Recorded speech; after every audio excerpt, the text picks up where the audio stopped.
ஷேய் தமிழ்நாட்டுக்குள்ளே எம்பிக்கு அடியாள் இருக்கும் கூட 10 பேர் அவனை அப்படியே வளைச்சி கொண்டு போகணும்ல.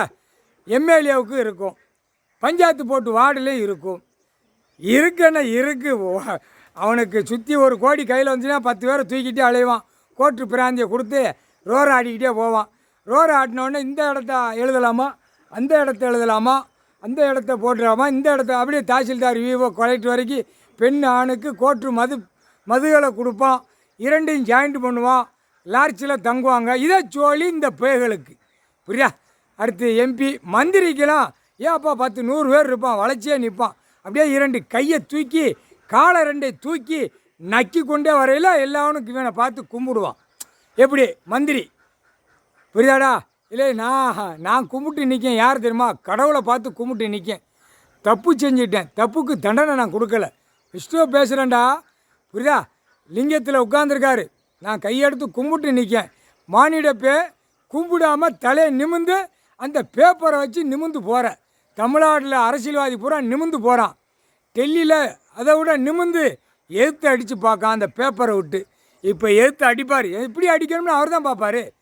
எப்படி அடிக்கணும், எப்படி தூக்கி போகணும். சீல் குத்திட்டாரா, ஒரு வேலை விட மாட்டார். அதான் சொல்லிட்டார்ல, எறும்பு தப்பு பண்ணாலும் கணக்கு எடுப்பேன் அப்படின்ட்டார். எறும்பு தப்பு பண்ணனாலும் கணக்கு எடுப்பேன், ஆணும் பெண்ணும் புரியுதா? அதே மாதிரி அரசியல்வாதி பூமியில் எறும்பு கூட தப்பு பண்ணாலும் விடமாட்டேன்ட்டார்.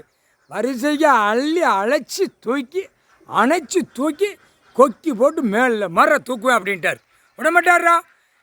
எல்லாம் நீதிமன்றத்தில் வாங்கியிருக்கணும், கையெழுத்து வாங்கியிருக்கணும்.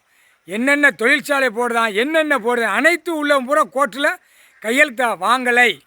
2ஆம் நம்பராக பூரா போதை ஐட்டமாக தயாரித்து விட்டு பாழாக்கிட்டான்.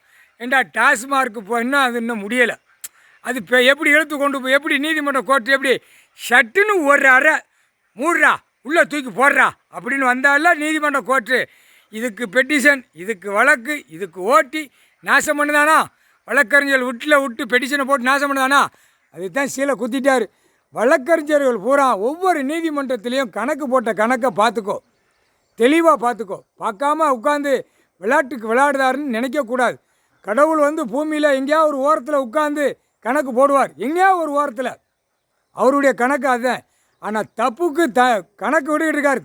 ஆனால் தண்டனை வாங்கிடுவேன். அதுக்கு தான் கணக்கை விடுதார். எச்சரிக்கையாக போ, எச்சரிக்கையாக வா. நீதிமன்ற கோர்ட்டில் கணக்கு கொடுக்காரு புரியுதா?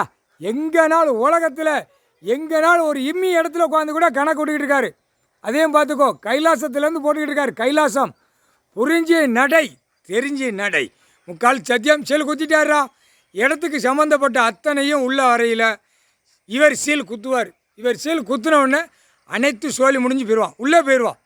தப்பு செய்றதுக்கு நான் கொடுக்கல அப்படின்ட்டார். எல்லாமே தப்பு, எல்லாமே தப்பு. படிப்பு கல்வியால் தப்பு.